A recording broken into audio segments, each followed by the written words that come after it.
하나님께서 극적으로 예수님을 통해서 하나님을 만나면서 예수님을 만나면서 변해서 예수 증인으로 사는 사람이 되었다.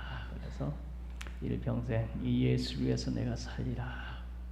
나의 달려갈 길과 주 예수께 받은 사명 고 하나님 은혜의 복음 전하는 일을 마치려 하면은 나의 생명을 조금도 아끼지 아니하노라. 그래서 생명 내놓고 예수 복음 전하다가 순교해서 죽었다 그래요.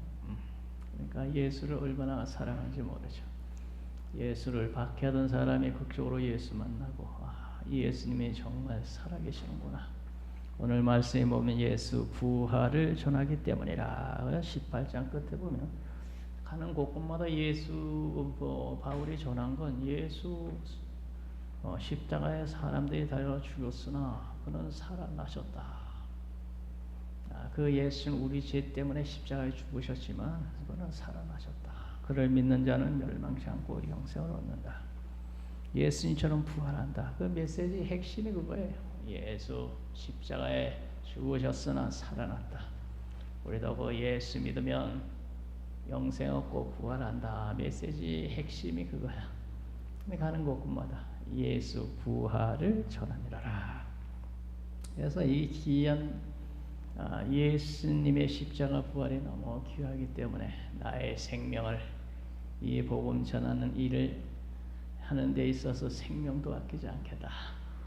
뿐만 아니라 이 사도 바울이 예수 믿기 전에 귀하게 여겼던 가문, 사도 바울의 가문은 이스라엘의 초대왕 사울 왕의 가문이 베냐민 지파요, 히브리인 중에 히브리인이요, 율법으로는 흠이 없는 자요, 열심으로는 교회를 핍박하던 자요.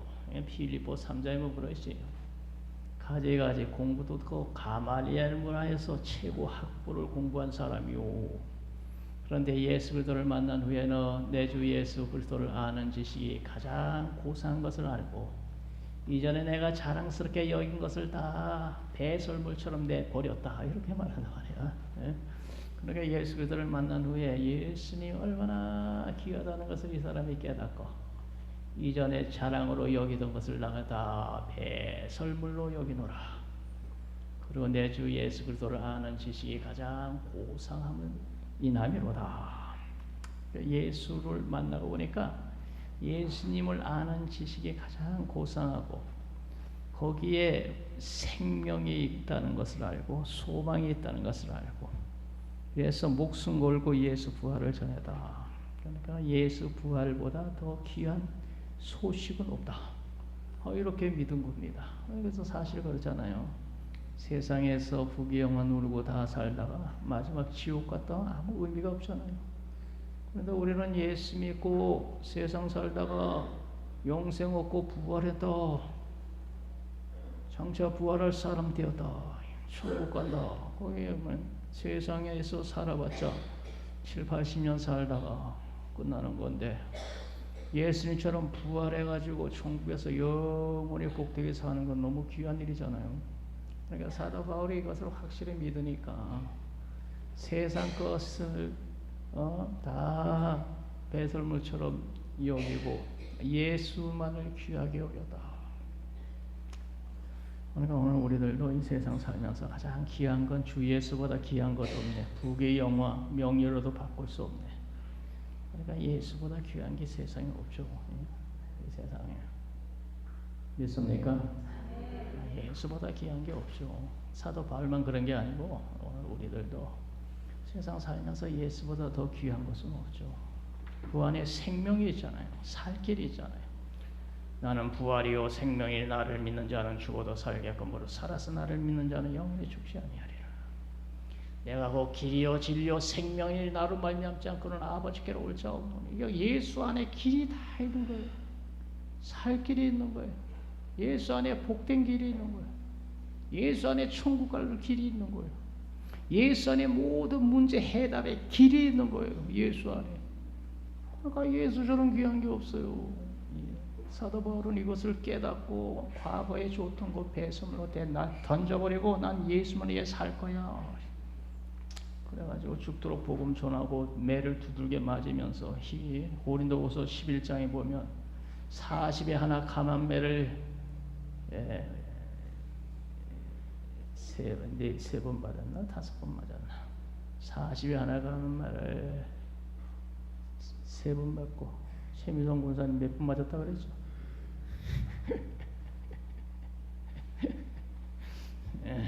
고린도후서 11장에 보면 있어요. 한번 찾아서 봐요. 그리고 좀 알려주세요. 40에 하나 감한 말을 몇 번 맞았다고? 배곤사 5번? 40에 하나 감한 말 39대 빠따를 만한데 양 5번이나 맞았다고 하냐? 얼마나 아팠겠어. 3번 태장으로 맞고 뭐 일주일을 깊은 싸운 데서 고생을 하고 헐벗고 굶주리고 뭐 가전 고난 겪고 놀아 그러잖아요.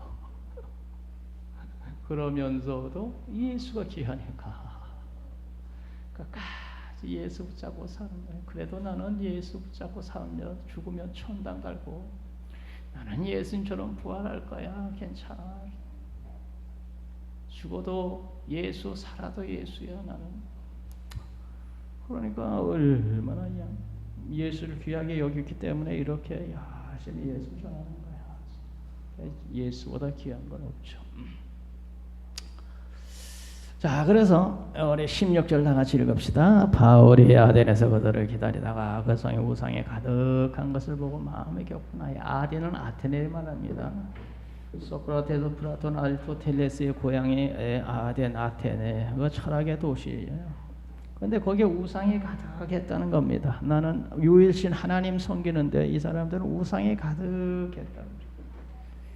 그때 아덴에는 300개의 공식화된 우상이 있어서 300개의 공식된 우상이 있고 신상만 3만 개가 있었다. 그러니까 완전히 우상의 도시, 철학의 도시, 우상의 도시.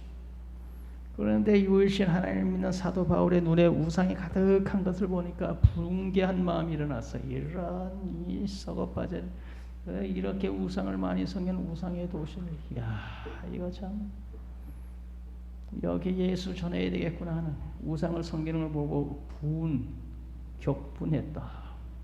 하나님을 섬기는 걸 보면 기쁨이 있는데 우상이 가득한 것을 보니까 하나님 믿는 사람으로서 분노가 일어났다. 격분하여. 17절 다 같이 읽습니다. 회당에서는 유대인과 경건한 사람들과 또 장터에서는 날마다 만나는 사람들과 변론이다. 그래서 예수 부활을 믿는 사도 바울이 만나는 곳곳 사람들마다 예수 부활을 전했다는 거예요. 회당에서 유대인들과 경건한 사람들과 들에게 예수 부활을 전하고 장터에서 거리에 만나는 사람들에게 주 예수를 믿으라 그리하면 너와 내 집이 구원을 얻으라 예수를 전하고 만나는 사람들과 결론을 나서 언제 어디서나 만나는 사람만 있으면 예수 부활을 전해다.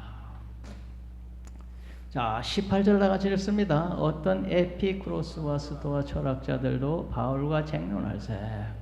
어떤 사람은 이르되 이 말쟁이가 무슨 말을 하고자 하느냐 하고 어떤 사람은 이르되 이방 신들을 전하는가 보다 하니 이는 바울이 예수의 부활을 전하기 때문이라.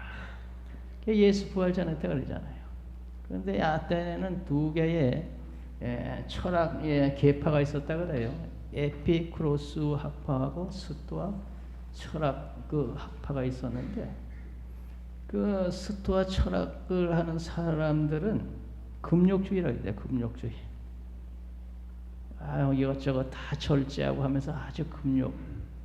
에피쿠로스 학파는 이성을 중하게 여기는 학파였다 그래요. 청빈과 자연과 만민 평등 사상 이런 것을 귀하게 여기는 것이 에피쿠로스 학파인데 로마의 고관 대작들이 에피쿠로스 학파에 많이 속했다 그래요. 이 2 학파가 있었는데 바울이 거기에 가서 예수 부활이라고 하는 것을 전했어요. 그래서 에피쿠로스 학파도 스토아 철학자들도 예수 부활은 또 뭐냐 하면서 거기에 신경을 썼어요. 이 말쟁이가 무슨 말을 하고자 하느냐고 어떤 사람은 이르되 이 이방신을 전하는 사람인가 보다. 예수 부활 처음 들어봤거든. 이는 바울이 예수 부활을 전하기 때문이라라. 그래서 이 철학하는 사람들이 예수 부활이라고 하는 생소한 것을 한 번도 들어보지 못한 걸 전하니 이건 또 무슨 학파냐. 아테네에는 에피쿠로스 학파, 스토아 학파가 있는 것을 우리가 아는데 예수 부활이라고 하는 또 이 철학은 또 무슨 철학이냐. 그래가지고 아주 생소한 것을 저들이 듣고 거기에 귀를 기울였죠. 이 철학이라고 하는 것은 계속 새로운 것을 지금 발견해 나가는 이 철학인데 이게 계속 새로운 지식을 계속해서 지금 연구해서 발표하고 하는 그런 업무를 하는 게 이 철학자들인데 예수 부활이라고 하는 이 생소한 말을 하니까 이건 또 무슨 사상인가. 그래가지고 19절 다 같이 읽습니다. 그를 붙들어 아레오바고로 가며 말하기를 내가 말한 이 새로운 가르침 무엇인지 우리가 알 수 있겠느냐. 이 새로운 가르침. 예수 부활이라고 하는 것은 생전 처음 들어봤거든. 이 철학자들이 이 소크라테스, 플라톤, 아리스토텔레스가 있는 이 지식이 가득한 이 도시에서 예수 부활이라는 얘기를 처음 들어봤는데 도대체 이건 뭐냐 또? 이건 도대체 무슨 학파냐? 무슨 말이냐? 그래가지고 새로운 가르침이 무엇인지 우리가 알 수 있겠느냐? 이 사람들은 계속 새로운 것을 추구하는 사람들이니까 그래가지고 생소한 이것을 들으려고 바울에게 귀를 기울인 거예요. 아레오바고로 가며 아레오바고라는 것은 바위로 된 큰 광장을 말하는데 그 광장에 사람들이 모여서 철학을 변론하고 토론하고 때로는 재판도 하고 이러는 바위로 된 큰 광장이었다 그래요. 철학자 소크라테스도 거기서 재판을 받았다는 그런 설이 있다 그래요. 그래서 아레보로 가며 말하기를 아레보로 간 건 사도 바울은 거기에 가서 사람들 앞에서 예수 부활에 대한 이 학설을 들어보려고 글로 가자. 우리 아테네에는 아레보라고 하는 바위로 납작한 큰 광장이 있는데 당신 거기 가서 한번 당신이 말하는 예수 부활 한번 얘기해봐라. 우리 이런 얘기 처음 들어봤다. 이건 또 무슨 철학이냐.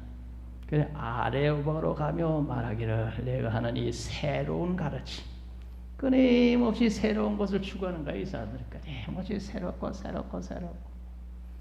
이 철학자들이. 그런데 예수 부활이라는 얘기는 처음 들어보니까 완전히 새로운 거야. 이 새로운 예수 부활이라고 하는 설은 또 뭐냐. 그래가지고 아레오바로 가서 한번 이에 대해서 한번 내가 설명을 해봐라. 그래가지고 아레오바로 사람들이 간 거예요. 그래서 거기 갔더니 사람들이 사도 바울이 전하는 이 이상한 말을 귀를 기울여 들었어요. 20절 다 같이 읽읍시다. 내가 어떤 이상한 것을 우리 귀에 들려주니 이 무슨 뜻인지 알고자 하노라. 이 내가 어떤 이상한 것을 우리 귀에 들려주니 너무 자기들하고 다른 얘기였어요. 육체의 부활, 예수 육체의 부활을 전하는 소식은 저들에게 너무나도 생소하고 다른 얘기였어요. 어떤 이상한 것을 우리 귀에 들려주니 이 뜻이 무슨 뜻인지 알고자 하노라. 이 죽음이 지배하는 세상, 죽음의 학설, 그 죽음의 학설을 가지고 서로 갑론을박하는 사람들에게 여기에 생명의 말씀이 있다고 하니까 너무 다르잖아요. 철학은 백날 얘기해보다 그거는 뭐 그게 그거고 거기에 생명이 없잖아요. 철학은 그저 말장난이지.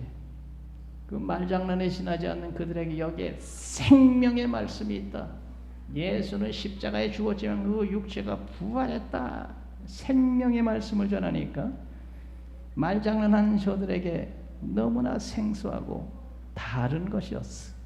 이상한 것을 우리 귀에 들려지는 무슨 뜻인지 알고자 하노라.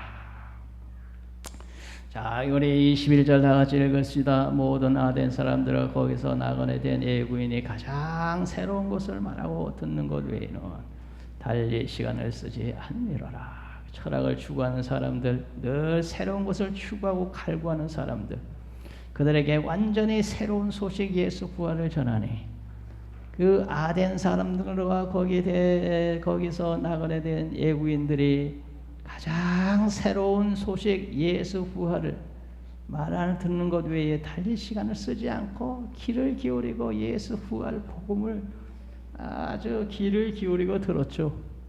믿음은 들으면서 난다고 듣다 보면 믿음이 생기는 거예요. 야, 그 희한한 말을 하네. 저 사람 생전 들어보지 못한 얘기를 하네. 우리 철학자들이 한 얘기하고는 전혀 다른 얘기인데 가장 새로운 것을 말하고 듣는 것 외에는 달리 시간을 쓰지 아니함이라. 예수 부활 생명의 소식은 가장 새로운 소식이죠. 가장 새로운. 우리나라에 이 부활 생명 소식이 들어온 건 가장 새로운 소식이죠. 그동안 우리나라에서 생명, 죽음을 이기시고 부활하신 예수, 육체가 부활해서 살아났다고 하는 부활 생명의 소식은 우리나라에 기독교가 들어오기 전에는 그런 소리 없었어요. 모두 죽는 얘기, 2조 500년 동안 한 얘기들은 다 죽음의 얘기요. 조상 죽으면 잘 모시고 제사 잘 지나야 된다 했지. 거기 뭔 생명이 있었어요? 그래가지고 무덤을 뭐 명당에다 꾸미고 죽은 사람 뭐 그냥 비석을 세우고 난리 법석을 쳤는데 거기 생명은 없었잖아요. 그런데 100살 전에 기독교가 들어와서 여기 생명, 무덤이 아니고 죽음이 아니고 여기 무덤을 해치고 일어난 부활 생명의 소식을 너에게 전한다니 완전히 새로운 소식이잖아요. 그래서 21절에 가장 새로운 것을 말하고 듣는 것 외에는 달리 시간을 쓰지 않았다. 그래서 예수 부활의 소식은 가장 새로운 소식. 왜냐하면 생명에 관한 소식. 죽음의 어둠의 골짜기에 여기에 살 길이 있다고 하는 소식은 완전히 새로운 소식이잖아요. 응? 하는 얘기가 죽은 얘기들이 아니에요. 죽은 얘기들. 지금 몇 자리나 보고 돌아다니면서 저 묘나 잘 쓰고 비석이나 잘 세워서 후손의 명당에 조상을 세우고 뭐 자청령 500고 거기 어디 없는지 거기다가 조상 세우면 후손이 복 받는다. 그 죽는 얘기지 뭐 산 얘기 있어요. 근데 예수 부활, 예수 육체가 부활해서 살아나서 천국 갔고 우리도 그 예수 믿으면 부활해서 영생 얻는다.